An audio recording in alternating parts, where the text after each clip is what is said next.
In 1952, archaeologists found this very interesting object. It is a 2,000-year-old scroll. But you see, most scrolls are made out of parchment, like animal skin, but not this one. This scroll is made out of 99% copper. And when they opened it up and read what's inside, they were absolutely shocked. They found a list of 64 hidden locations, like caves and tombs, and inside of them a vast amount of silver and gold, a total of 91 tons of treasure, including vessels that some believe to be from the 2,000-year-old Jerusalem temple. Now the problem is that the mentioned locations on this list are coded. Nobody knows what the names of these locations mean anymore after 2,000 years. But one of the sites had been identified. Today, we're going into an ancient secret tunnel 400 feet deep underground. That's what we are getting ourselves into? While we're not the first people who will descend down here, we might be the first to ever use a new thermal technology to try and find a hidden chamber. So the archaeologists, they have already descended to the bottom of this tunnel. But when they got to the end, they were met with a shocking riddle. When they got to the bottom, it led to a dead end. We were in here for 500 days of work. I'm standing here and realizing it ends with nothing. How come? Why would anyone 2,000 years ago spend all this effort to chisel out this giant tunnel out of hard rock that would lead to a dead end and then put its location on a treasure map? Something must have stopped them. My only thought is it was looted. So we partnered up with one of the original archaeologists, and together we're taking a thermal imaging device which has recently proved to be effective in archaeological sites for detecting underground chambers. Oh my goodness. This is going to be unlike anything we've ever done before, as we will need to enter a hot military zone, traverse through a treacherous desert terrain, climb the 2,000-year-old Herodian palace, descend down into the secret tunnel to try and find the lost Copper Scroll treasures.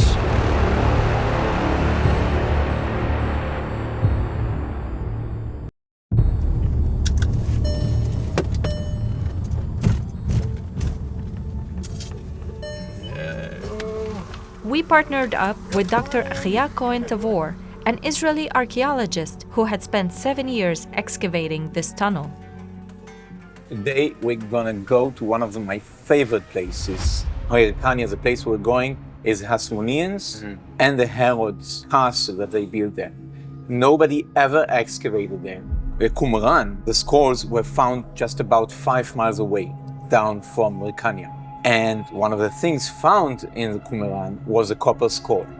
Right? And the copper scrolls is talking about treasures hidden in Jerusalem, in Qumran, all over, and we're talking huge amounts of silver and gold. Nobody ever found any of it yet. Nothing. Nothing. Wow. Some would say this is just, a legend, a myth. But many people has tried to locate those places.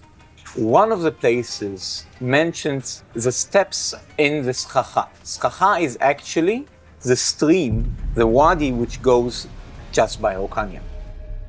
The first lines of the Copper Scroll mention a treasure hidden by the ruin that is in the valley of Achor, under the steps, with the entrance at the east, a distance of 40 cubits, a strong box of silver and its vessels with a weight of 17 talents. Archaeologists believe it's exactly what we have here. This is the Valley of Achor. Here's the ruin, and here's the entrance at the east, with a tunnel that has steps inside of it. After the publication of the Copper Scroll, many people from around the world came. One of them is named Robert Morgan. The excavations were originally started by Robert Morgan, an American pilot and a Vietnam War veteran. He dug the tunnel by himself for 10 years before he found it to be too difficult. Every time he made progress, it was eaten away by the flash floods and would fill the tunnel back up with mud.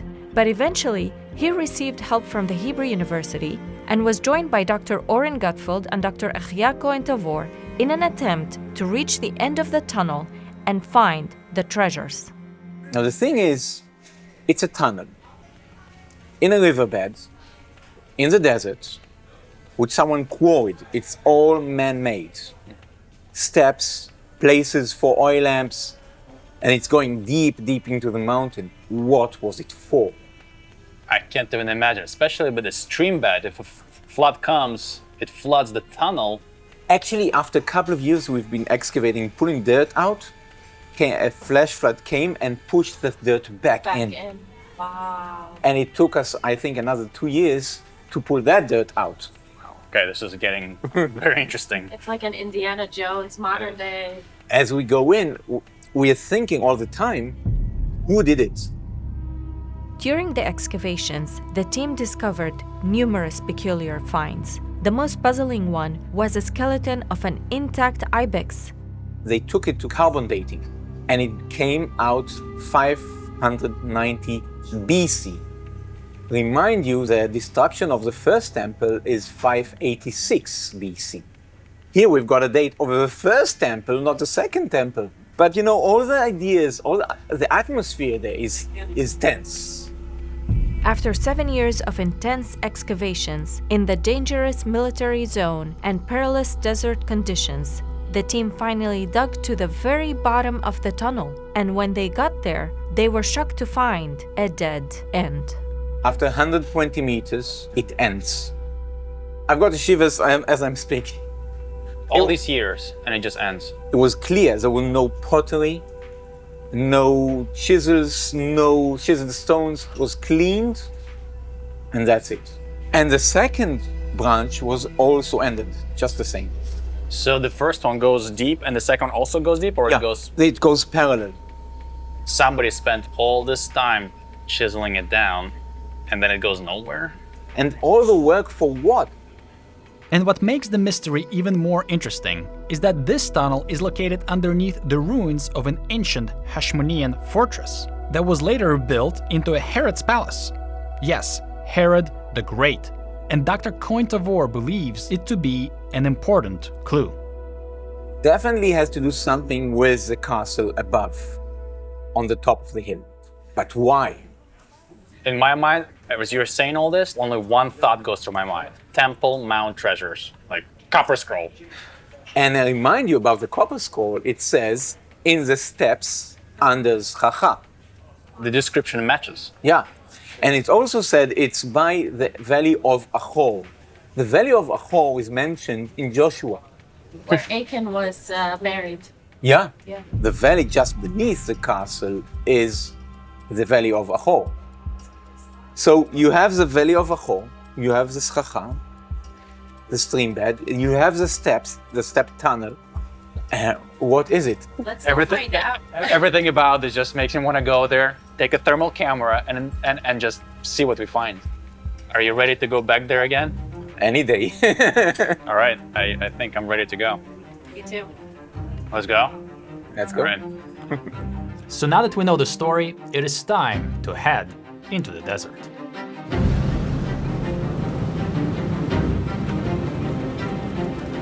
Aw, look at that. Only in Israel. The ruins of Hyrcania are located in the Judean Desert, halfway between Jerusalem and the Dead Sea. Because it is an active military training zone, the entrance is prohibited on most days of the year. However, during the holidays, such as the Sabbath, the military allows civilian entry. But don't take our word for it. Make sure in advance that you know if you're allowed to get there or not. And even then, we really highly recommend against it. You will find out why later in the video. Wow, it goes all the way. You want me to take a look? Yeah, where are we here?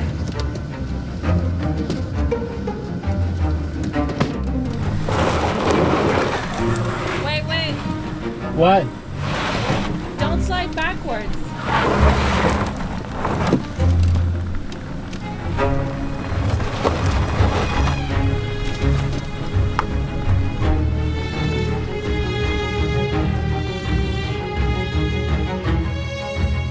This area is so incredibly beautiful, and the drive here is actually very fun.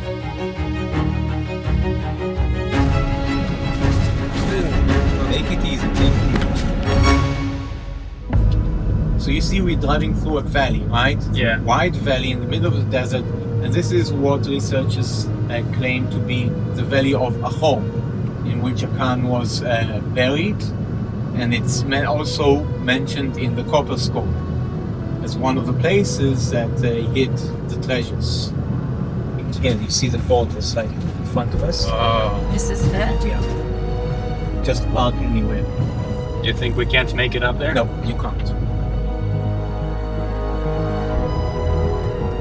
Driving here was the easy part. What's coming next? That's the hard part. What do you think, honey? How was it? Well, I'm not a big fan of the rocky roads, but this is beautiful. It is beautiful. I'm so excited to get up there. It's only by foot. This is why God created feet for us to walk, specifically in the Holy Land. So you don't want to leave car unattended. So what we're gonna do is Mike is gonna stay by the car. This area is known for its car thefts by the Bedouins. So our game plan is to have Mike stay by the car while we head up the mountain. Then when we get a good view of the car from the top, Mike can make his way up and then continue observation from the top. Are you ready? Let's do it.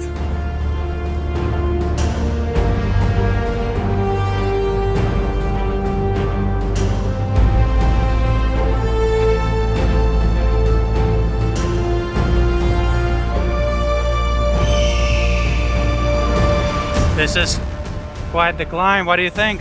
Yep. Quite the climb. This is only the beginning of the climb. Oh my gosh.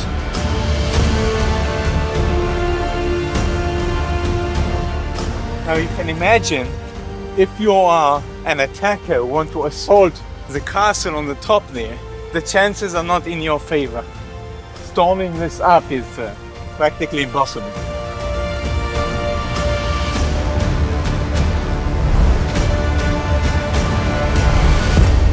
Wow. What is this? So this is the aqueduct leading to the castle. This is like a bridge which carried the aqueducts running 9 kilometers away, and it crossed the wadi, crossed the ditch, leading the water into the hill, into cistern chiseled into the mountain beneath the castle. So you could have abundance of water even if you are under siege. In the middle of the desert, you still have lots of water. Actually, you can see they quarried stone to build the castle above, making a ditch, leaving just this gap for the water aqueduct to run through. The magnitude of this construction in the middle of the desert is immense, and the fact that King Herod expanded his palace here might be another clue as to what's hiding in the tunnel. But before we reach any conclusions, we must continue up the mountain to reach the top and investigate the ruin that is mentioned in the Copper Scroll.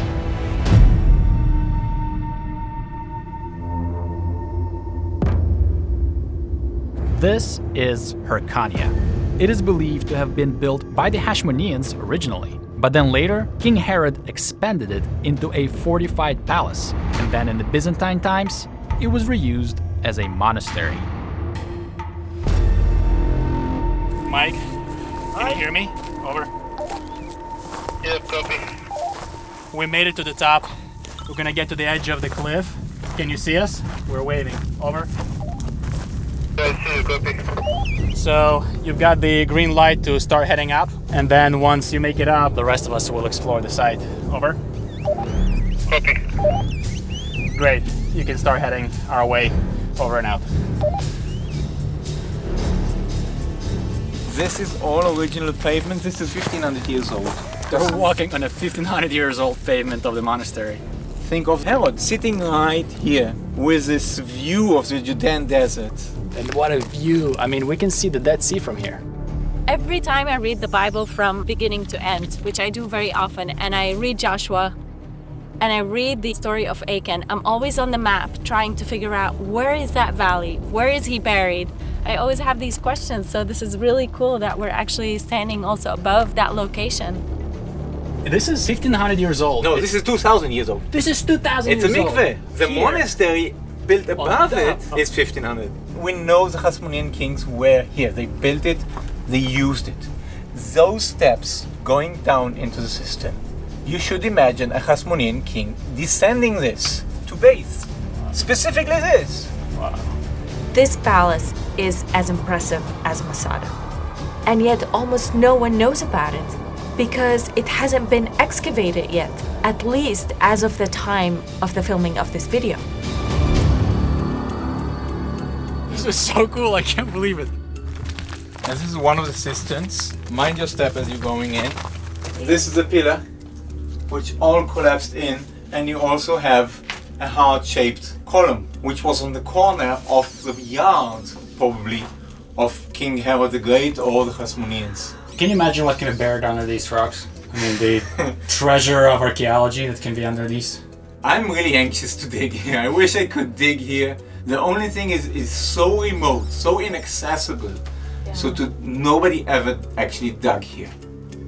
One of the craziest finds in this site is from 1950s when they found a whole treasure trove of ancient documents, some of them manuscripts. One of them from Acts chapter 10, where Peter tells Cornelius God raised Jesus from the dead on the third day and caused them to be seen. And then Peter tells him, I'm one of those who witnessed them. And so Cornelius believes and receives the Holy Spirit. And this manuscript is in Syrian Aramaic. This is wild. I wouldn't like to be in here when there's an earthquake. No. And you see it goes deep in, who knows what there. If that rock just moves, the little one, everything else comes tumbling down. This rock, it's I loose. think we should get and out. it holds everything. Let's get out. Go out. Let's go. Yeah. So, Achia, is archaeological work usually so dangerous? Well, I don't know of any archaeologist who died during work. The only one I know was stung to death by bees. Everything here, like, it can collapse any moment. Like, we're standing right there and I'm thinking, oh my gosh, it's not that high, but falling with your head on that rock.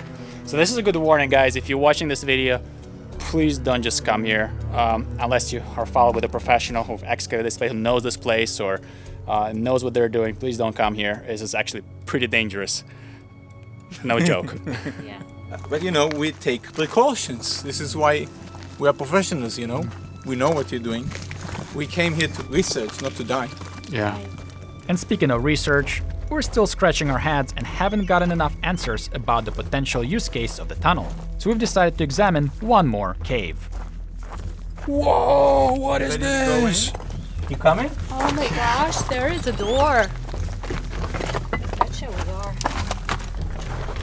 Oh my gosh. Oh my goodness, this is amazing! Oh my gosh! Look how big this place is.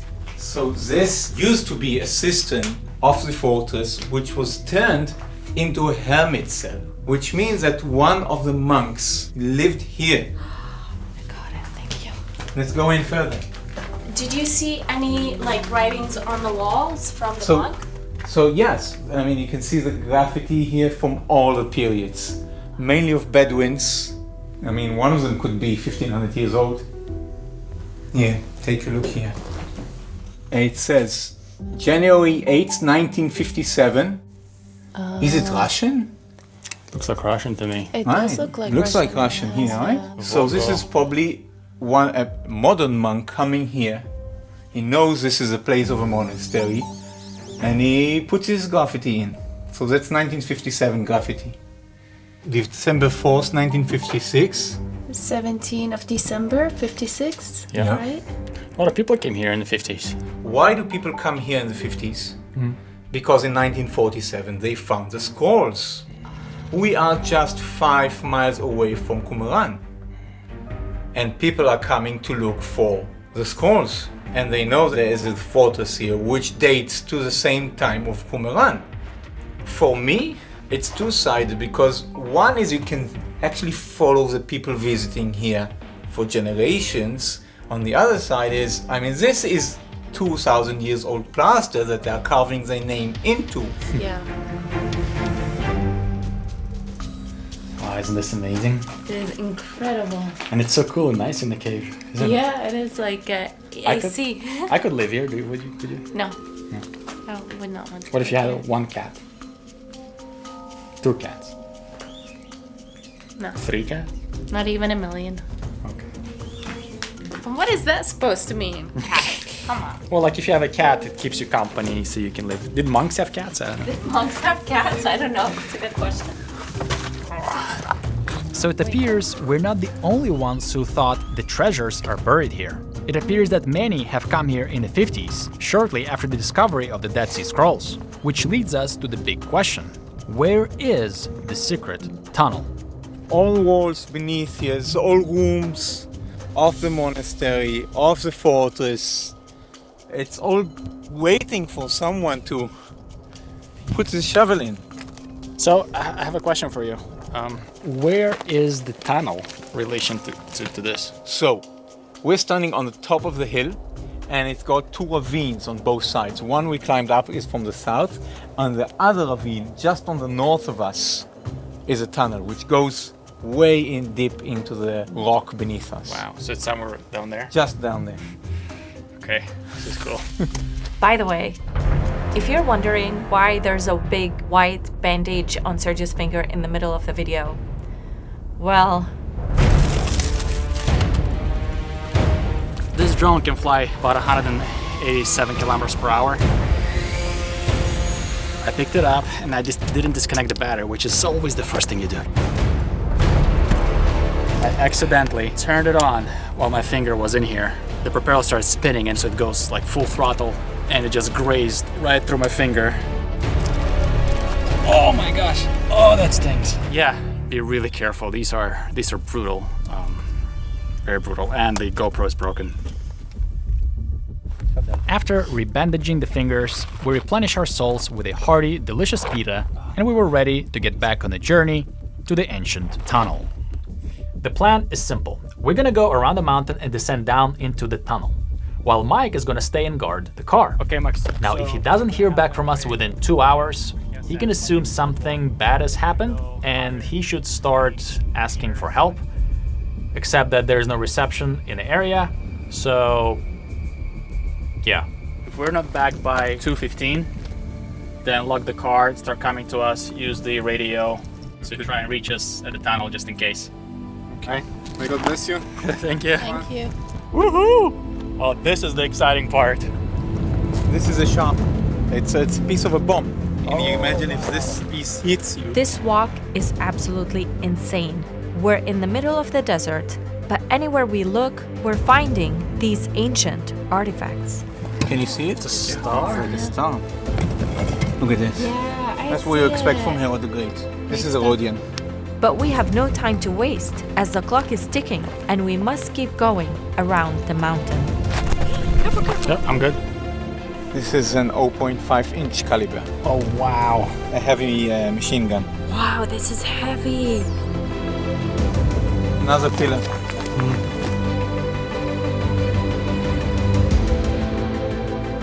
Mike, can you hear me? Over. Everything is okay, over. We saw a couple of guys driving your way. Are they bothering you? Over. No, over. Copy. So we are going around the hill now. The reception is going to be gone from now on. See you in a couple hours. And if not, you come towards us. Over. Okay, copy. Over and out. While Mike is staying by the car, we have reached the maximum range of our radios. Beyond this point, we enter the no reception zone as we walk around the mountain, enter the tunnel, and descend 400 feet into the ground. But to make it there, we first need to find the entrance.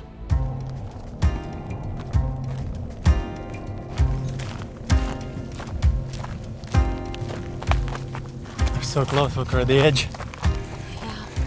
What do you think? If I film, I go behind you and look, you look for it. Okay. Okay? You just go. All right. Ready, honey?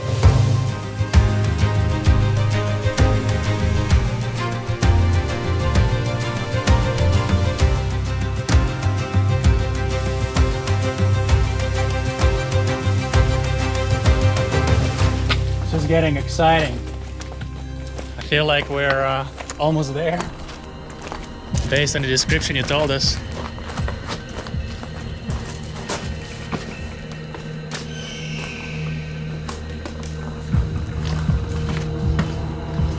Wow, we don't want to be stuck here when there's a flash flood.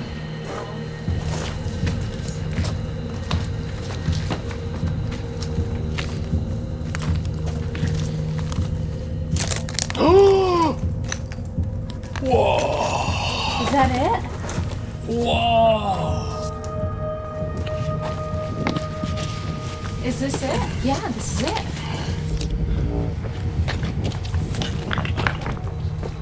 No! No way! And I see the stairs. Oh my gosh, it's endless. Oh God. Can you give me your hand like this? Yep. Careful. That's what we are getting ourselves into? Yeah. Are you serious? Oh my goodness, oh my goodness, oh my goodness.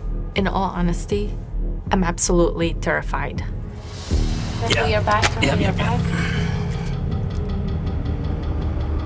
Okay, it's pretty easy. Poop. Ew. I need to hold on to something. Okay, careful. Yes, step right here. Where? There. Okay, I got it. Careful. You're good. I got it. Now clean your hands. And say hi. Hello. Okay. Hello. We're gonna go 100 meters into this thing? 120. If you really What want are it these precise, yeah. What do you think, sweetheart? I am thinking I should have stayed in the car with Mike. Okay, I'm gonna give you a light. Yep. There you go. There we go. You ready? Let's go. This is a skinnier part of it, and then it widens. Babe, how are you? Good. Will we have enough oxygen? Yeah. As long as you don't work here for a full day, you good? Yeah. This is absolutely insane. We're going 120 meters beneath the ground in an ancient tunnel chiseled sometime around the Second Temple era time. Good time to recite Psalm 23. And this is one of the gnarliest things we've ever done. This is way beyond your comfort zone, I think. Mine? Yeah. I'm way beyond. I'm like in mental shutdown. Survival mode kicked in. Survival mode is kicking in. This is a notch for when they had an oil lamp. And this peg is where we put, the cables, the electricity, the air going down. So they don't bother. Oh, it's good that we still see the light up there. Yeah. Whoa, whoa. Hey, there's Yeah. an egg. Pigeon probably, yeah. Look how many eggs are there. Two, Yeah. and another two, and then, this one. wow, lots of eggs. So we A have thriving pigeon colony here. Oh, you don't believe it. babies. Babies. Oh my goodness, they are babies. Hi, babies. Oh, this wall is full of roaches, so be careful, some kind of Honey. white. Oh, I see them. No, those are just bugs. I'm dripping sweat. You are. Yeah, yeah. Now, you think you're dripping sweat, but imagine working in here for a few hours straight. I can't imagine that. This is sweating. This is really steep down. We still see a little bit of the light in the end. Yeah, which is very hopeful. I'm thankful for that, actually. I never thought in my life that I would go down in such a tunnel. Deep in the ground, dark, pitch black, narrow, low oxygen. I honestly do not know how I'm not having a panic attack right now. Whoa, Okay, see that? that's Okay, that's amazing. a split, right? That's a split. So how deep are we now? 100? 100 meters deep in. Oh my goodness. It's 100 meters and it still goes in. So it's immense effort that was put in chiseling this, in quarrying this. And it must have had a reason. Yeah, And what is it? Yeah. absolutely insane. Do they both go to the same depth? Yep. Why would they do a split? That's a good question. $1 million question. Why would they do it to begin with? What a mystery! But this isn't the end. Despite the lack of oxygen, we need to keep going down, as there's another 65 feet left to descend. Babe, are you surprised I'm lasting this long? Yeah, I'm very proud of you. Okay, I suggest we take a seat here. Hold on, I'm just gonna drink. Would you like water too? We have extra. We're not excavating, we're not chiseling anything. We're just going down the steps, and yet somehow my heart is racing, I'm panting, I can hardly breathe, and I'm sweating so bad. And I just realized that I've lost most of my water. I'll see you later. In case we get stuck and I drink all the water. But despite the sweat and the lack of oxygen, this is exciting because we finally reached the bottom. All right. Okay, so we were in here for 500 days of work so far. And each time you come for a week and you dig and you dig and you dig and I mean it goes and goes and goes. And as you go, the expectations go higher and higher and higher. And then one day we get to this. The end. And this is where the mystery begins. Why would anybody chisel 400 feet deep into the mountain and then leave absolutely nothing except a dead end?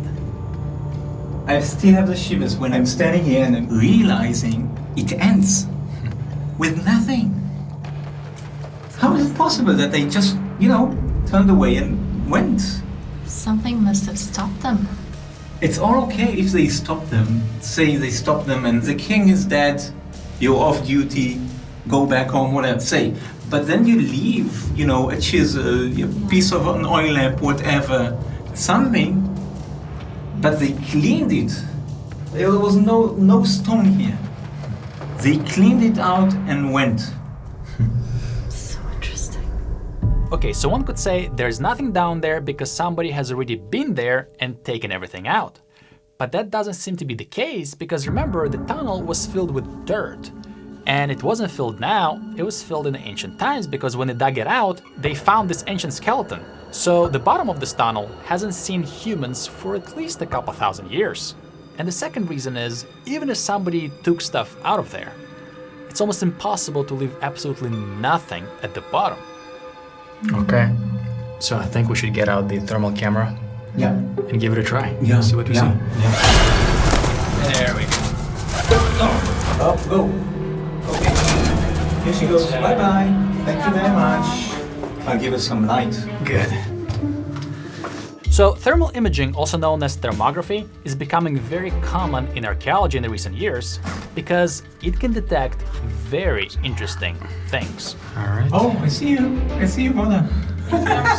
In thermal imaging? In thermal imaging. All right. The way this works is simple. At night, the cooler desert air flows down the tunnel and reduces the temperature of the walls. If there are any hidden chambers sealed behind the walls, they would have slightly higher temperature. And as a result, it would produce a thermal imprint on the wall, an imprint that we should be able to detect on the thermal camera. Okay. If there is here some kind of stream or something or another, it should catch. Oh, that's my feet. Oh, That's my those were your feet. feet. So the reason they can't see anything means that there's nothing here, at least in this area. And we can also try this second shaft. Is it big? Let's try that too. Maybe this was a diversion. Let's keep going. So we decided to go back up to the split and make the turn to enter the other side of the tunnel. Wow! Yes. You okay? Honey? Yeah. Maybe we roll it down all the way.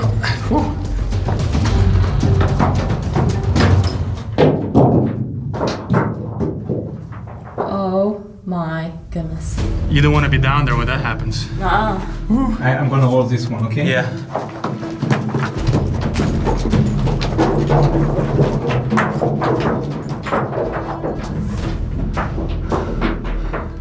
Now it's safe. You see, it's all chiseled steps all the way down. All these chisel marks are old? Yeah, Like you all see? the ones that we see? This is definitely from the electric hammer. Okay. This is how it works. But basically, yes. Here you can actually feel the effort they put in. You just walk it backwards and forwards, you just film it or whatever, and they were chiseling this. The work they put here is so intense. Yeah. Nothing, honey? Nothing. It's a mystery, really. It is a mystery, I isn't it? understand the frustration also of not being able to figure it out. There's something different color here. Hold on. Oh my goodness. What? The rock that you threw down has a different temperature because it was slightly Higher. 20 meters higher. Wow. So it shows up on the chart just slightly different color. Wow. So we know the thermal camera works well, but besides this rock, we're not finding anything else here. Guys, yeah, we actually have only 45 minutes to get back before Mike starts coming to us. Okay, let's go. So I would ask anybody who went in and can appreciate the work put in here in the middle of the desert, I'd ask you why.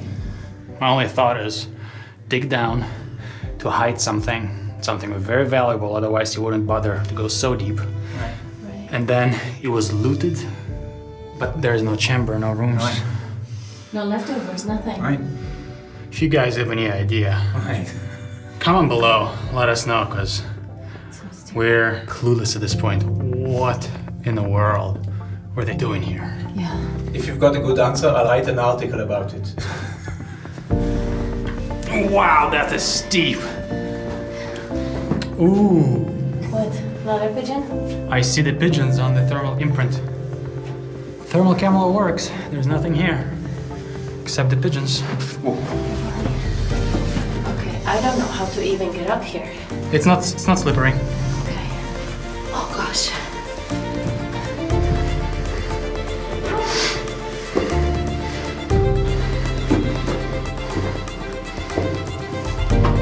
Mike, come in. Can you hear us? Over. Not a chance in the world. When you come out, you can appreciate any bit of air. Here's the entrance.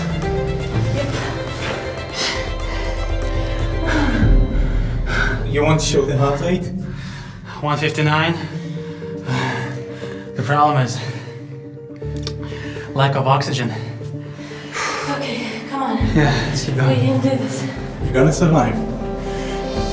Seeing this end of the tunnel felt so hopeful, but it's like we're never gonna reach there because every step you take, it feels like you're taking 100 steps because you're climbing at like a 45-degree angle. Do you see the light? I see the lights. You okay, honey? Why don't you ask me if I'm okay? You are okay. Blue skies. Those guys. Honey, Yeah. you alright? Yeah.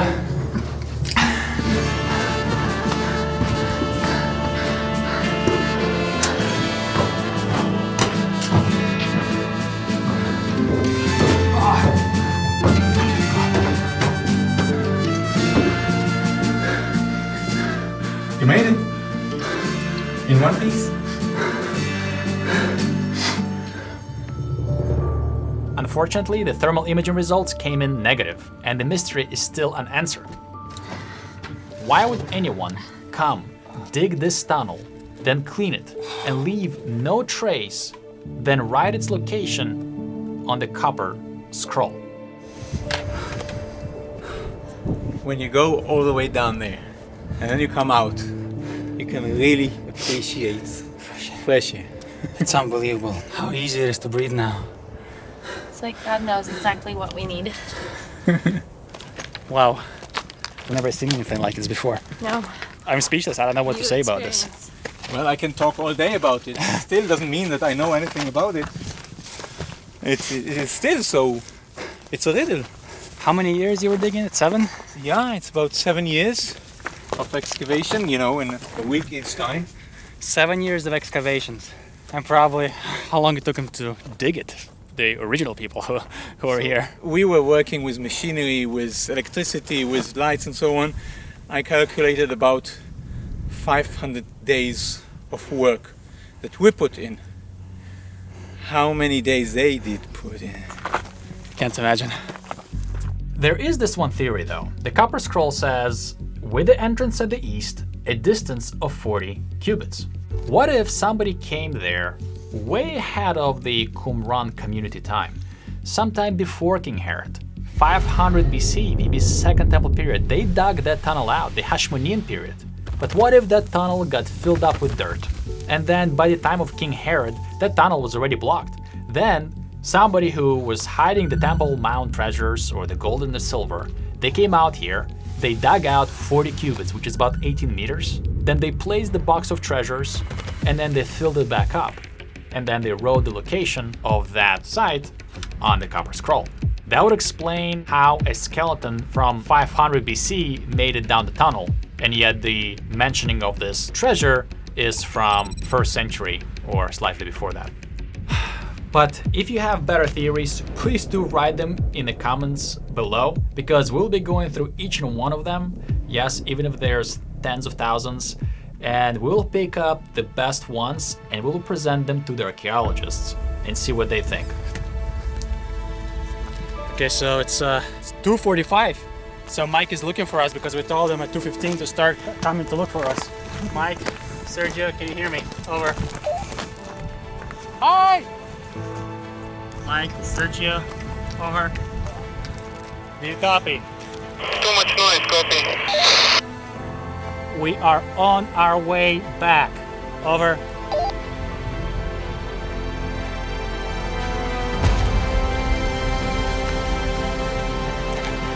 Mike, can you read me? Over. Return to the car. We are on our way back. I repeat, coming back.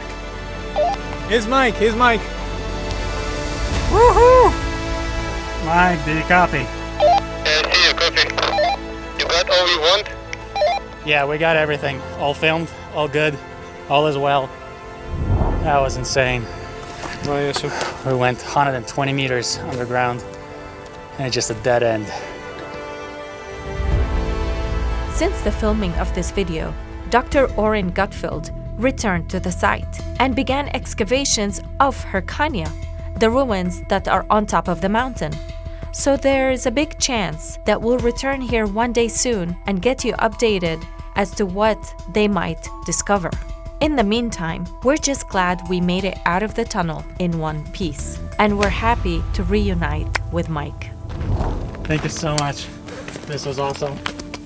What a great adventure. It What is a an day. adventure. I'm very happy that you made it in, you made it out. Yeah, and you guys, if you come to this place, please be careful. Our recommendation is don't come without a professional, somebody who can guide you through, knows where to walk and where not to walk, where you can descend down, where you cannot, because there's problems with oxygen, lack of oxygen, danger, collapses, rocks, and it's pretty dangerous. So thank you so much. Thank you. Wow. Anytime. It's true. Without Mike, this wouldn't be possible either, because somebody had to stay by the car. Somebody had to help us with a drone. Somebody had to be outside of the tunnel in case we get locked in, blocked in, collapsed or something. So thank you, Mike. You're welcome.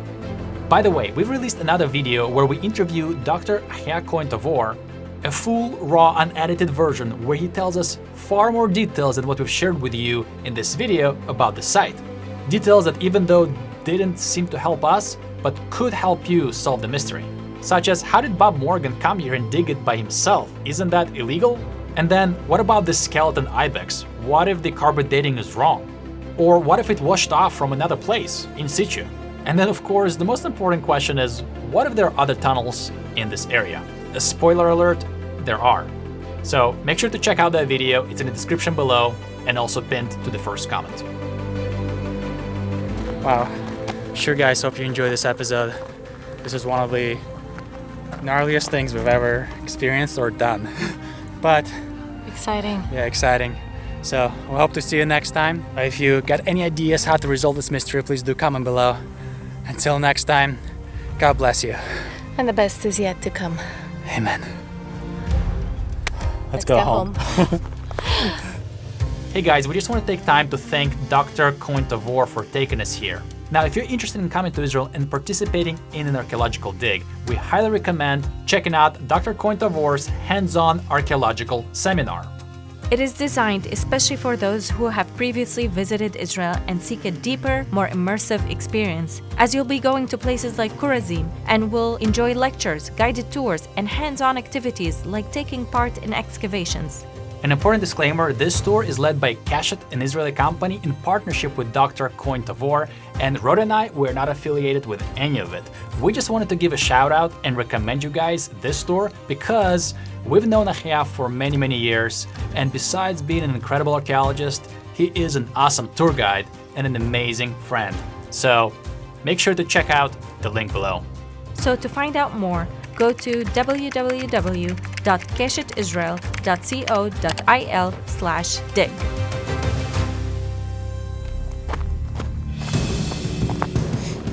So there are two of them. Not just one riddle, it's two riddles.